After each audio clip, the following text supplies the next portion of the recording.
What about... I am Groot. What about him? We are Groot. We are Groot. He should go to detention or something, right?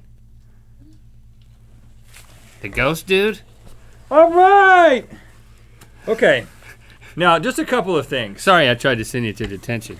That's all Welcome right. to Good Mythical More. It's the show after the show where, well, let's just come clean that none of that was for real, I hope, right? You were just playing games with us.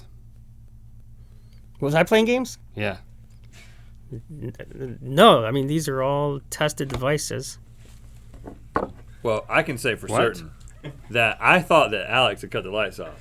He did not cut the lights off, and that light flicker. I saw that. When I thanked Nartu Fodi for being here, it flickered, and the sometimes that light flickers when the air conditioning comes on and off. Air conditioning. But the air conditioning was on completely. Those two things are a little freaky. Should I be afraid right now? Because Jen's afraid. No, I thanked him, and he spoke. He spoke back. Nartu Fodi just spoke back. No, there's nothing to be afraid of. Except the demon. I don't think it's a demon. Because he has a sense of humor. Right. And he, why you want to be on an internet show anyway? I mean, Yeah. no one wants to be on this show. Right, Erik? Thanks for being on the show. Yeah, thank you. What would you suggest we do at this point? Maybe have one more round of communication? Or just leave him alone? I would just say leave him alone. He's not bothering anybody.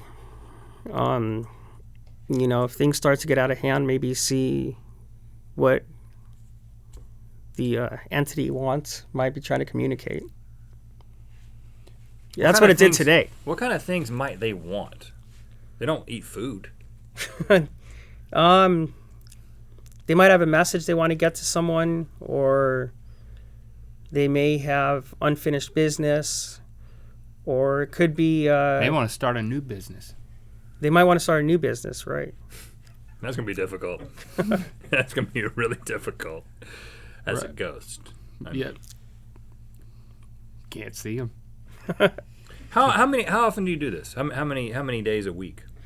We've actually stepped back and took a little bit of time off. We were doing about 3 to 4 investigations a month, so about 1 a week, and now it's about 1 a month. We just take the more serious cases. You're really Like this tan. one. Tan? Yeah, you do a lot of outside investigation? I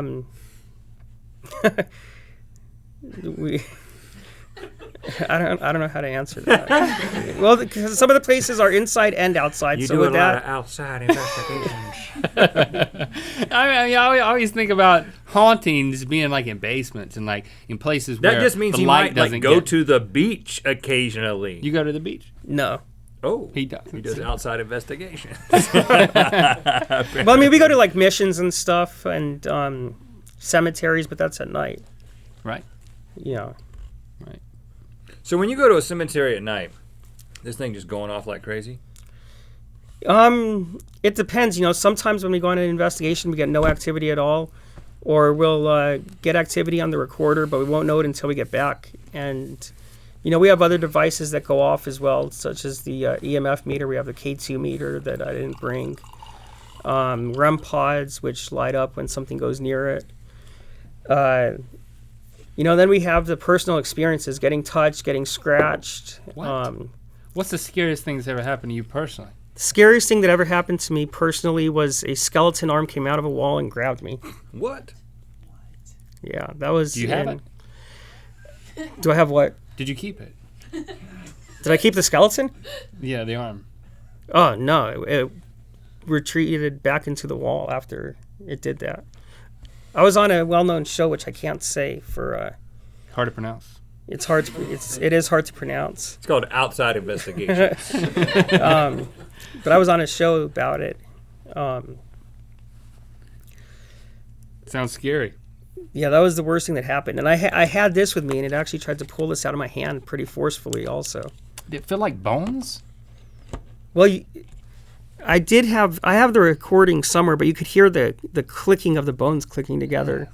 It sounds like a taser, but if you know what it is, it's the bones clicking together. And I have to admit, they caught me on TV screaming. Like a girl. Yeah. Yeah, this was when I was new and I didn't expect, ghost Skeleton is okay. arms. Yeah, a ghost is okay, but a skeleton, I mean, No, man. That's not cool it's at like all. I was at Not Scary Farm or something. Right. Did you Well, poop your hold pants? on. Were you at Not Scary Farm? Because that would explain a lot. No, it was a restaurant in downtown Fullerton. What do they serve? French food. He was a disgruntled chef. Yeah. Did you poop your pants? No, I didn't, to be honest with you. Fart a little bit?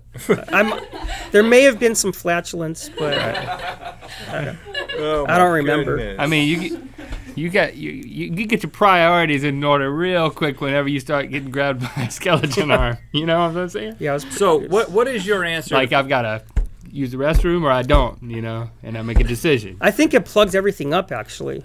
Or it tight. Yeah. Yeah, Right, I can right, relate right. to that.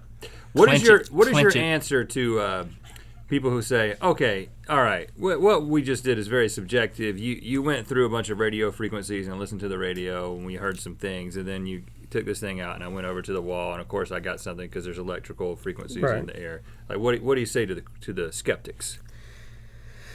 Well, I've spent years trying to prove the existence of the paranormal to skeptics. My mom's still one of the biggest one, even though I've played tons of EVPs for her. You know what? Talk right to them, right there into the cameras. Just tell them what you think. Even your mom. Just direct Yeah, it Mom. at your mom. How you doing? I spent, a lot of time and energy trying to prove the existence of the paranormal. I've gotten video, photos, audio.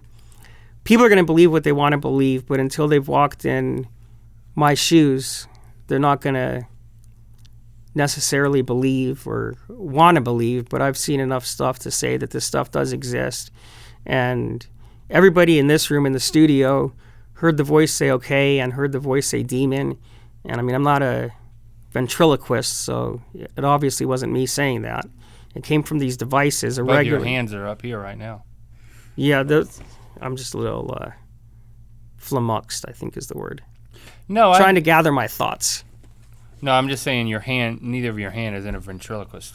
Oh, okay. No. In a dummy. You could put it on Link, and it would be on a dummy. If you put your hand in a ventriloquist, that would be weird. That would be cool, though. Depending on the ventriloquist. Ventriloquist inception. So yeah, I mean, people see these shows on TV and they go out and they try to emulate them, and I would advise not doing that. Join a professional team, or get permission from the locations, because you don't want to be trespassing. There could be loose floorboards. Are you still talking to your mom here, or? Because she's skeptical. Hey, Mom, there could be loose floorboards. No, I was talking to Come the up and smack skeptics you in right general. in the face. Oh, skeptics. Yeah. Just go out and try it, but do it by the books. What books do you recommend? Well, there's a great paranormal writer called Hans Holzer who's really old school. His books are really well renowned. Troy Taylor, Richard Sennett. Those are a few. 3. That's enough to get you started. The Hans Holzer books are pretty big, actually. So you think we can make any money off of this ghost, or what?